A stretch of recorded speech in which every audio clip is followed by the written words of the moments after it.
Shalom sudah dikasih Tuhan, hamba-hamba Tuhan GSJA Jawa Barat. Hari ini kita masuk kepada hari yang ketujuh dari doa puasa Departemen Doa GSJA Jawa Barat. Pada renungan hari ini bertema doa penyerahan, di mana perkataan Yesus yang ketujuh di atas kayu salib yang berkata, "Ya Bapa, ke dalam tanganmu kuserahkan nyawaku." Di dalam Lukas pasal 23 ayat 46. Ucapan Yesus yang terakhir atau disebut doa penyerahan adalah kutipan dari Mazmur pasal 31 ayat 6. Ia menambahkan sesuatu pada bagian permulaan dengan ucapan Bapa. Kata ini tidak ada dalam Mazmur dan tidak digunakan oleh pemazmur. Yesus memberikan kedalaman arti yang baru dalam ayat tersebut dan memberikan kesadaran baru mengenai Allah kepada dunia.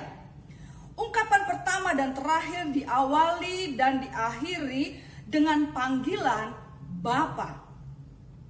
Yesus tetap fokus pada hubungannya dengan Bapa. Ia tidak terpengaruh dengan hubungan lainnya, karena jelas bahwa apa yang ia kerjakan adalah menjalankan kehendak Allah Bapa. Yesus pernah berkata tentang nyawanya, "Aku berkuasa memberikannya dan berkuasa mengambilnya kembali."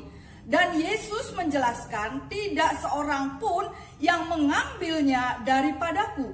Itu tertulis di dalam Yohanes pasal 18 ayat 18.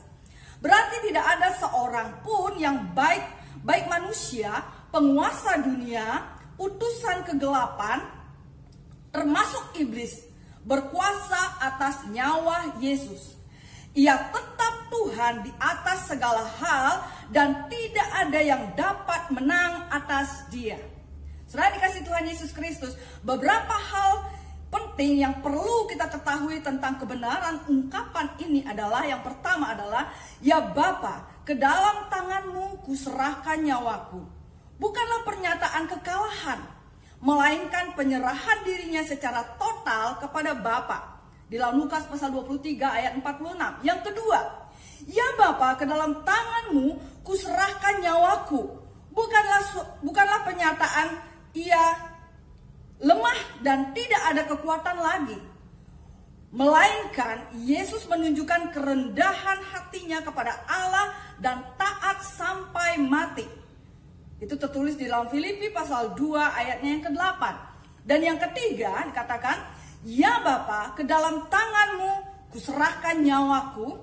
Bukanlah pernyataan hilangnya kemuliaannya, melainkan Bapa telah meninggikannya dan mengaruniakan kepadanya nama di atas segala nama. Di dalam Filipi pasal 2 ayat 9.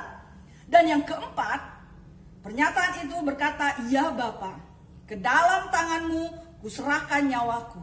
Bukanlah pernyataan kalah terhadap iblis, melainkan Yesus telah menang dan dalam nama Yesus bertekuk lutut semua yang ada di langit dan yang ada di atas bumi. Itu tertulis di dalam Filipi pasal 2 ayatnya yang ke-9. Nah, saudara dikasih Tuhan Yesus Kristus, kesimpulan daripada tema doa penyerahan ini adalah bahwa saudara, pengorbanan dan kematian Yesus di atas kayu salib adalah wujud kasih Allah bagi dunia ini. Tuhan Yesus sudah menunjukkan keteladannannya sebagai manusia dan sebagai Allah, yaitu dengan ketaatan dan kerendahan hatinya. Tentunya orang yang taat dan rendah hati maka akan ditinggikan Tuhan, tetapi orang yang tinggi hati akan direndahkannya. Dan yang menjadi pokok doa hari ini adalah, yang pertama, umat manusia menerima Tuhan Yesus sebagai juru selamat.